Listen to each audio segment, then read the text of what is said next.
Жетісай ауданының мамандандырылған дарын мектеп-интернаты 10-шы сынып оқушысы Сатибек Ұлбосын. Ғылыми жоба тақырыбы жасөспірімдердің еңбек құқығының қорғалу деңгейі. Жоба жетекшісі Молдадосова Алтынай Кайыповна.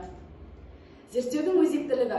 Бала еңбегі көптеген заманауи елдерде, соның ішінде Қазақстанда да өзекті мәселе болып отыр. Ол халықаралық құқық қорғау ұйымдарының әртүрлі баға беруін тудырады. Балалардың еңбегі бір жағынан ұнамсыз құбылыс, себебі бала мектепке бару керек, білім алу керек, ересек өмірге дайындала отырып білімді болу қажет. Балаларды ең шеткі аса қауіпті еңбекке жегуге жол бермеуі тиіс, себебі бұл нағыз қанау болып есептеледі. Осы орайда кәмелетке толмағандарды қанаудағы қарсы берік тосқауыл қоятын және балаларға қатысты әлеуметтік әділетсіздікке жол бермейтін олардың еңбегін құқықтық реттеу аса маңызды болып отыр. Келесі біздің жобамыздың мақсаты жасөспірімдердің еңбек құқығының қорғалу деңгейін анықтау. Біз осы мақсатқа орай бірнеше міндеттер қойдық. Адамның еңбек құқығының пайда болу тарихы мен даму мүдделерін анықтау, балалар мен жасөспірімдердің еңбек құқығын халықаралық құқықтық қорғау тетіктерін талдау, Қазақстан Республикасындағы жасөспірімдердің еңбек құқығының құқықтық реттелуіне талдау жасау, жасөспірімдердің еңбек құқығының қорғалу деңгейін анықтайтын тәжірибелік эксперименталды жұмыстардың қорытындысын жасау.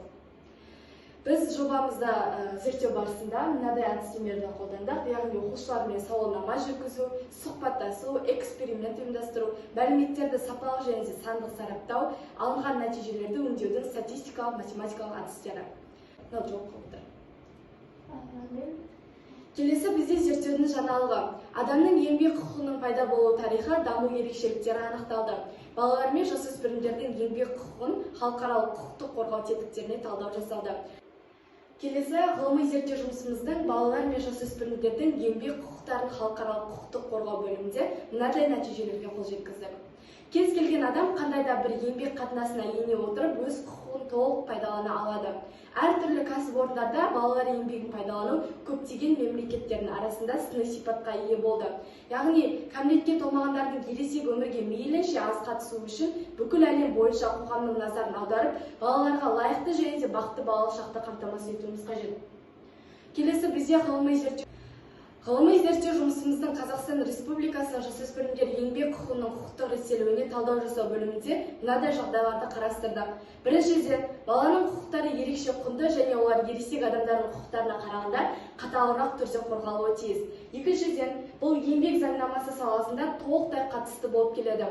Үшіншіден, еңбек қатынастары саласында кәмелетке толмағандарға қатысты кемсітушілікке тыйым салу туралы, кәмелетке толмағандарды жұмыс істеуіне рұқсат етуді заңмен реттеу туралы анық білу керек.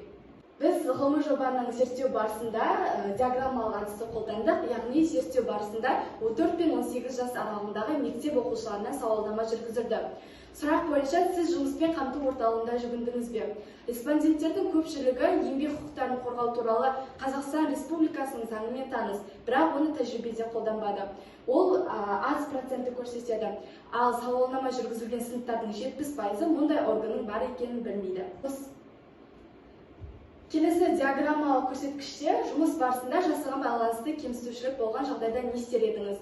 Пікірлердің жалпы бөлінуі респонденттердің көпшілігі жұмыс барысында еңбек құқықтары бұзылған жағдайда қоғамдық бірлестіктерге жүгінетінін көрсетеді.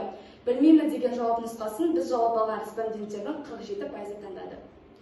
Келесі бізде диаграммалық жұмыста жұмысқа кірер кезде еңбек шартын жасастың ба? Жалпы респонденттердің көбісі 18-ге толмағандықтардан мекеме басшылары еңбек шартын жасасқысы келмейді, яғни жауапкершілікті алғысы келмейді. Оның жалпы нәтижесі бойынша 73% жоқ деген жауапты берді, ал я деген жауапты 17%. Бұл біздің зерттеу барысымызда, яғни оқушылардан сауалнама алу барысы. Қорытындылай келе, қоғамдық өмірдегі еңбек құқықтарының рөлін толық анықтау үшін халықаралық еңбек құқығының дамуы мен қалыптасуының тарихи кезеңдерін қарастыру қажет. Еңбек құқығы пайда болғаннан бастап еңбек мәселелері зерттеусіз, халықаралық еңбек нормалары қолданусыз қалды. Адамдар еңбек қатынастарына ене отырып, өз құқықтарын толық пайдаланып, өз міндеттерін іске асыра алады. Халықаралық еңбек ұйымын құру туралы жоба әзірледі, бірақ бұл бастаманы әлемдік қауымдастық қолдамады.